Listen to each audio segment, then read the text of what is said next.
প্রিয় মা, আপনি কোনোদিন আপনার এই সন্তানদের দিয়ে কখনো কাজ করার নাই যে সন্তানদের কষ্ট হবে ভেবে।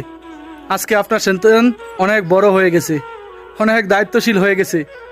আজকে তার কাছে সে কষ্ট কোনো কিছুই মনে হয় নাই। দেখেন আপনার ছেলে কি করে বর্তমানে প্রবাসে, কাজে কষ্ট হবে বিধায় কখনো কাজ দেন নাই। আর আজকে আপনার ছেলে এই যে ছাগলের ময়লা পরিষ্কার করতে হইতেছে,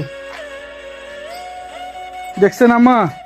এই যে দেখেন ছাগলের মল পরিষ্কার করতে হইতেছে আজকে আমার মলমূত্র। এটাই হচ্ছে আমার কাজ। যে সন্তানকে কখনো কাজ করতে দেন নাই, কষ্ট করতে দেন নাই, নিজে কষ্ট করছেন, নিজে কাজ করছেন, মানুষের বাড়ি বাড়ি মানুষের কাজ করে নিজে সন্তানদেরকে বড় করছেন। আজকে সেই সন্তান কিভাবে মনে করেন দেখ গা ছাইরা চলি মা, কিভাবে গা ছাইরা চলি বলেন আমাকে। সেজন্য তো আমার কাছে যত ধরনের কষ্ট হয় কাজ, আমার কাছে কোনো কষ্টই মনে হয় না মা। আমরা তো দেখছি আপনি কত কষ্ট করছেন আমাদের জন্য, তো সেই তুলনায় আমি আপনার জন্য কি করতে পারছি আমি সেটা নিয়ে সবসময় চিন্তিত থাকি মা। পৃথিবীতে জন্ম দিয়েছেন একবার, খাওয়াইয়ে পরে মানুষ করছেন, আবার বড় করছেন দ্বিতীয়বার। আপনার ঋণ কিভাবে শোধ করবো আম্মা, কিভাবে শোধ করব?